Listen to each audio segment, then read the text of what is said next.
My family called me cheap for only saving $30K for my sister's wedding, so I said I wouldn't give it to them. Ever since I was little, my parents made it clear that family came first, especially when it came to money. Your sister is younger, you'll be okay without, they'd say, taking my birthday cash from grandma and giving it to her. It felt wrong watching her buy toys with my birthday money, but when you're a kid, parental approval is all you want. So I let it go, and learned early that love in my family meant giving until it hurt. Fast forward to now. I'm 31, and for the past 5 years, I've been religiously saving for my sister's wedding. Every bonus, tax refund, and penny I could spare went into that account. $30,000. It wasn't easy. I drove the same beat-up Toyota, lived with roommates, and ate ramen more nights than I'd like to admit. But Jilly had always dreamed of a fairy tale wedding, and I wanted to be the brother who made that dream come true. When she got engaged last month, I was bursting with excitement. I showed up at my parents' house with a folder containing the bank statement and a bunch of wedding venue brochures I'd collected. I knocked on the door, practically vibrating with anticipation of seeing their faces when I told them. Mom answered, and before I could even speak, Jilly pushed past her. "Oh good, you're here. We need to talk about the wedding budget." "That's perfect," I said, holding up the folder. "I've been saving." "Yeah, Mom told me you've been putting something aside," Jilly interrupted, barely glancing at me. "But here's the thing. Jake and I decided on a destination wedding in Lake Como. It's going to be absolutely magical." I felt my smile falter. "Oh, well, I saved $30,000, so that should cover." "30,000?" Jilly's voice pitched up in disbelief. "The venue alone is 40. Then there's flights for the family, accommodations, the reception back home for people who can't travel." I stood there, folder growing heavy in my hands. "Jilly, 30,000 is all I have." "All you have?" Mom chimed in, crossing her arms. "You make good money at that tech company. Don't be selfish." "I saved for 5 years," I said weakly. "And in 5 years, that's all you managed?" Jilly's eyes narrowed. "You just bought a new laptop last month. You had money for that. That was a $600 work laptop that I needed. See? There's always money when you need something." Jilly turned to Mom. "This is exactly what I was worried about. He says he cares, but when it comes down to it." Dad appeared in the doorway. "What's going on?" "Your son is destroying my wedding dreams," Jilly said dramatically. "I guess I'll just have to tell everyone the wedding is off because my brother couldn't be bothered to help properly." I felt my throat tighten. "I've given up everything to save this money." "Stop being so dramatic," Mom sighed. "Just take out a loan for another 20,000. It's your sister's special day." "A loan?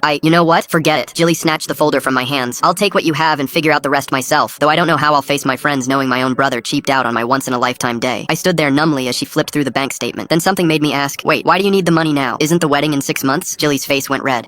The venue needs a deposit." Something in her expression made my stomach drop. "Jilly, what did you do?" The room went silent. Mom and Dad exchanged glances. "We may have already put a down payment on the Italy venue," Mom admitted quietly, "using Jilly's credit cards. It was supposed to be temporary until you gave us the money." "You already spent money you didn't have?" "We knew you'd come through," Jilly snapped. "You always have before. Remember when I needed that car in college? Or when I couldn't make rent that year after graduation?" The memories flooded back. The car I'd co-signed for that, she'd totaled. The apartment I'd subsidized for 2 years. The vacation she desperately needed after a bad breakup. Thousands upon thousands over the years. "So you just assumed." "It's not assuming when it's family," Jilly shouted. "Gosh, why are you being such a selfish a-hole? Jake's family is contributing 50,000 without batting an eye. Then why do you need?" "Because that's their money for their guests. You're supposed to cover our side." I looked at my parents, waiting for someone to see how insane this was, but they just stared at me with disappointment. "Fine," I heard myself say. "You're right. I don't belong here." "What's that supposed to mean?" Jilly demanded. I turned and walked back to my car, their voices calling after me. My hands shook as I drove away. $30,000 and 5 years of sacrifice weighing on my mind. I knew I had a decision to make, because there was something they didn't know. Something about that account, and about what I discovered when Jilly grabbed that folder from my hands. Full story on channel, link below.